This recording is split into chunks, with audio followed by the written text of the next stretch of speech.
Picking back up on bottom of page 19. I really have discovered something at last.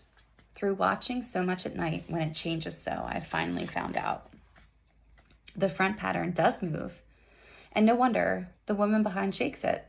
Sometimes I think there are a great many women behind, and sometimes only one, and she crawls around fast, and her crawling shakes it all over. Then in the very bright spots, she keeps still, and in the very shady spots, she just takes hold of the bars and shakes them very hard. And she is all the time trying to climb through. But nobody could climb through the pattern. It strangles so. I think that is why it has so many heads. They get through, and then the pattern strangles them off and turns them upside down and makes their eyes white. If those heads were covered or taken off, it would not be half so bad. I think that woman gets out in the daytime, and I'll tell you why. Privately, I've seen her. I can see her out of every one of my windows. It is the same woman, I know, for she is always creeping, and most women do not creep by daylight. I see her in that long shaded lane, creeping up and down. I see her in those dark grape arbors, creeping around the garden. I see her on that long road under the trees, creeping along, and when a carriage comes, she hides under the blackberry vines. I don't blame her a bit. It must be very humiliating to be caught creeping by daylight. I always lock the door when I creep by daylight. I can't do it at night, for I know John would suspect something at once. And John is so strange now that I don't want to irritate him. I wish he would take another room. Besides, I don't want anybody to get that woman out at night but myself. I often wonder if I could see her out of all the windows at once, but turn as fast as I can only see out of one at a time.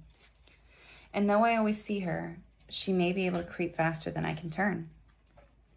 I have watched her sometimes away off in the open country, creeping as fast as the cloud shadow in a high wind. If only that top pattern could be gotten off from under one. I mean to try it little by little. I have found out another funny thing, but I shan't tell it this time. It does not do to trust people too much. There are only 2 more days to get this paper off, and I believe John is beginning to notice. I don't like the look in his eyes, and I heard him ask Jenny a lot of professional questions about me. She had a very good report to give. She said I slept a good deal in the daytime. John knows I don't sleep very well at night, for all I am so quiet. He asked me all sorts of questions too, and pretended to be very loving and kind, as if I couldn't see through him. Still, I don't wonder he acts so, sleeping under this paper for 3 months. It only interests me, but I feel sure John and Jenny are secretly affected by it.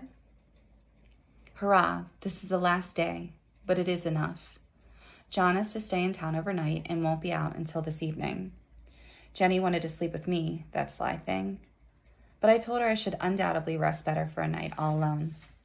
That was clever, for really I wasn't alone a bit. As soon as the moonlight and that poor thing began to crawl and shake the pattern, I got up and ran to her. I pulled and shook, I shook and she pulled. And before morning we had peeled off yards of that paper.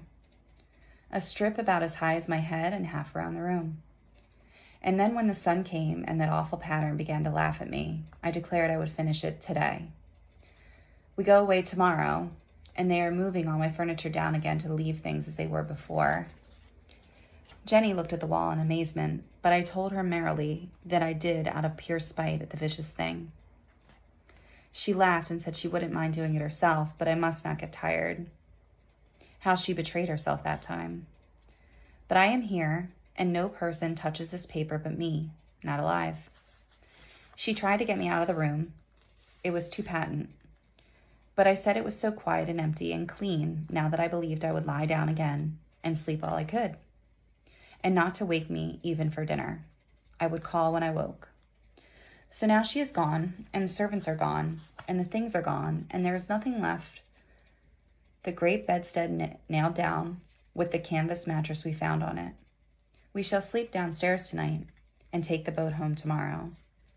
I quite enjoy the room, now it is bare again. How those children did tear about here. This bedstead is fairly gnawed, but I must get to work. I have locked the door and thrown the key into the front path. I don't want to go out, and I don't want to have anybody come in until John comes. I want to astonish him. I've got a rope up here that Jenny did not find. If that woman does get out and tries to get away, I can tie her. But I forgot I could not reach far without anything to stand on. This bed will not move. I tried to lift and push it until I was lame, and then I got so angry I bit off a little piece of one corner. It hurt my teeth. Then I peeled off all the paper I could reach standing on the floor. It sticks horribly and the pattern just enjoys it. All those strangled heads and bulbous eyes and waddling fungus growths just shriek with derision. I am getting angry enough to do something desperate. To jump out of the window would be an admirable exercise, but the bars are too strong to even try. Besides, I wouldn't do it, of course not. I know well enough that a step like that is improper and might be misconstrued. I don't like to look out of the windows even. There are so many of those creeping women, and they creep so fast. I wonder if they all come out of that wallpaper as I did. But I am secretly fastened now by my well-hidden rope. You don't get me out in the road there. I suppose I shall have to get back behind the pattern when it comes at night, and that is hard.